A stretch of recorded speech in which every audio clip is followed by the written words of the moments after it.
Hello friends, હું છું રૂપલ અને આજની મારી વાર્તા રાધા અવતાર અભૂતપૂર્વ લીલા દર્શન ભાગ 3। હવે મારા કાનુડાનું વૃષભાસણની રાધિકા સાથે લગ્ન કેવી રીતે થશે એ પ્રશ્ન લઈને મારી પાસે દોડી આવેલા યશોદા તો સાવ ભાંગી પડ્યા હતા। નકલંક મોતીની માળાઓ તો એમની રહી સહી આશા પર પાણી ફેરવી દીધું હતું। મારા કાનકુંવરના નસીબમાં હવે તો રાધા ગઈ એવા ઊના નિઃશ્વાસ નાખી રહેલા યશોદાને હું કેવી રીતે સમજાવું કે યશોદા, તું જેને તારો દીકરો સમજે છે, આખું ગોકુળ જેને નંદકુંવર કાના તરીકે ઓળખે છે, એ કોઈ બાળ ગોપાલ નથી જે રાધા જેવી ગોપ કન્યાને પરણીને આખી જિંદગીમાં ગોકુળમાં ગાયો ચારતો ફર્યા કરશે ને વાંસળી વગાડ્યા કરશે। એ તો દેવકી નંદન વાસુદેવ છે, યદુવંશનો રાજકુમાર છે અને મથુરાના રાજા કંસનો ભાણેજ છે। કોણ જાણે ક્યારે એને મથુરાનું કહેણ આવે અને પોતાના સગા મા બાપ પાસે પાછો ચાલ્યો જાય અને એકવાર એ ગોકુળમાંથી ગયો તો પછી ફરી પાછો વ્રજભૂમિમાં પગ મૂકશે કે કેમ, એ તો રામ જાણે। માટે હવે તું એનો મોહ છોડી દે અને રાધા જેવી કોઈ ગોપ કન્યા તારી પુત્રવધુ બનશે એવા સ્વપ્ન જોવાનું પણ છોડી દે। પરંતુ યશોદા જેવી પુત્ર વત્સલ માતાને આવી હૃદયભેદક વાત કહેવાની હિંમત કેમ ચાલે? તેથી સાપ મરે પણ નહીં ને લાકડી ભાંગે પણ નહીં, એ રીતે મેં એને આશ્વાસન આપતા કહ્યું, યશોદા, શું કામે નિરાશ થાય છે? ભૂલી ગઈ તું તે દિવસે પેલા ગર્ગાચાર્ય મહારાજે લાલાનો હાથ જોઈને શું કહેલું કે તમારો કુંવર મોટો થઈને એવા મહાન પરાક્રમો કરશે કે લોકોમાં એ ભગવાન તરીકે પૂજાશે। એટલું જ નહીં, મોટા મોટા રાજા મહારાજાઓ પોતાની રાજકુંવરીઓ એને પરણાવવા માટે આકાશ પાતાળ એક કરશે। યશોદા, આ એક રાધા સાથે એનું લગ્ન નહીં થાય એટલી અમથી વાત પર નિરાશ કાં થાય? તું જોજે તો ખરી, એક બે નહીં 8-10 વહુઓની તું સાસુમાં થાય છે કે નહીં? દુઃખી યશોદાનું મન બહેલાવા ત્યારે મારાથી આવું બોલાઈ ગયેલું તે મને હજી બરાબર યાદ છે અને સાથે સાથે મારી આ સમજાવટના જવાબમાં એ પુત્ર ઘેલી યશોદાએ પોતાના હૈયાની તદ્દન ખાનગી વાત પહેલી જ વાર મારી આગળ અશ્રુભરી આંખે રજૂ કરેલી તે તો મને અક્ષરશઃ યાદ છે। યશોદાએ કહેલું, બહેન, તમે બધા શું એમ સમજો છો કે હું કાંઈ જાણતી નથી? મને તો ક્યારની ખબર પડી ગઈ છે કે આ કાનુડો મને સોંપેલી પારકી થાપણ છે। એટલું જ નહીં, એ કોઈ સાધારણ બાળક નથી, દિવ્ય અવતારધારી કોઈ દેવાત્મા છે। પરંતુ આટલી નાની ઉંમરમાં પૂતના જેવી રાક્ષસીના પ્રાણ હરનારો શકટાસુર, બક્ષકાસુર, અધાસુર, ધનકાસુર, વત્સાસુર, પ્રલંબાસુર જેવા એકથી ચડિયાતા અસુરોનો એકલે હાથે સંહાર કરનારો, તૃણાવર્તને મોતને ઘાટ ઉતારનારો, કાલિયે નાગને નાથનારો, યમુલાર્જુનનો ઉદ્ધાર કરનારો, દાવાનલનું પાન કરી જનારો, ટચલી આંગળી પર ગોવર્ધન પર્વત તોડનારો અને પોતાના નાનકડા મુખમાં મને અનંત બ્રહ્માંડના દર્શન કરાવનારો આ કનૈયો ભલે ગમે તે હશે, આજે તો મારો લાડીલો લાલો છે। યશોદાનંદન નંદકુંવર તરીકે ઓળખાય છે એટલું જ યાદ રાખીને બહેન, હું તો દહાડા કાઢું છું।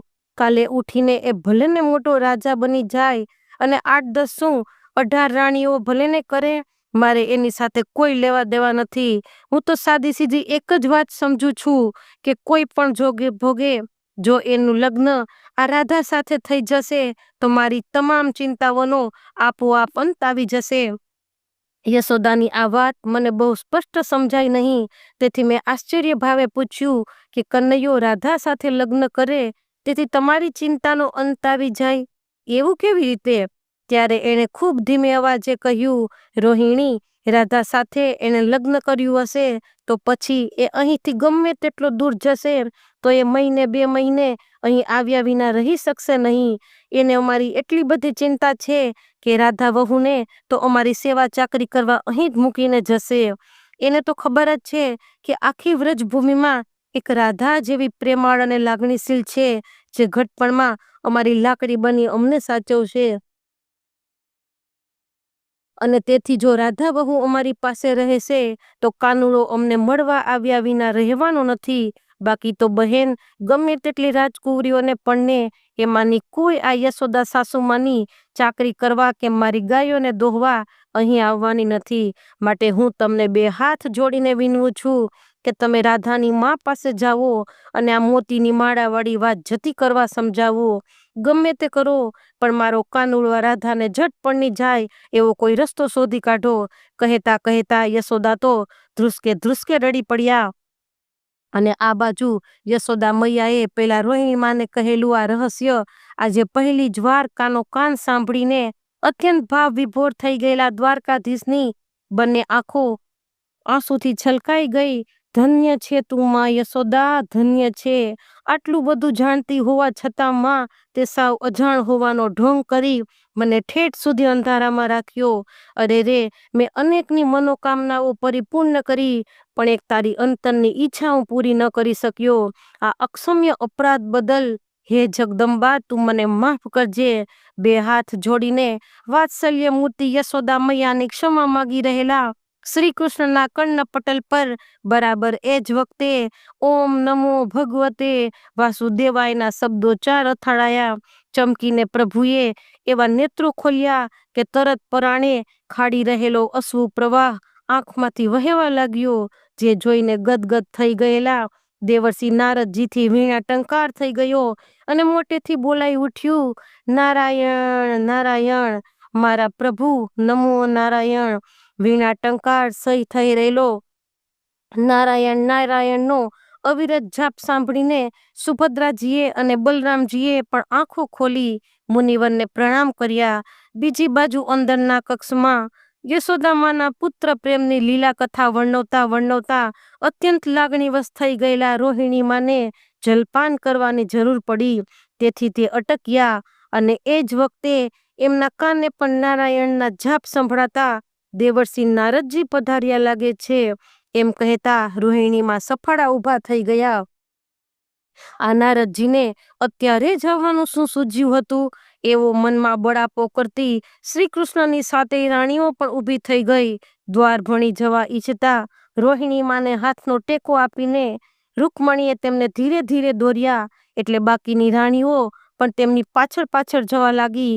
મનમાં ભારે અજંપો અને અધીરાઈ જાગી ગયેલા તેને પરાણે દબાવી રાખીને હવે આગળ વધવા લાચાર બની ગયા બધી રાણીઓ. તો ફ્રેન્ડ્સ, આવી વાર્તા માટે મારી યુટ્યુબ ચેનલને પ્લીઝ લાઇક, શેર અને સબસ્ક્રાઈબ.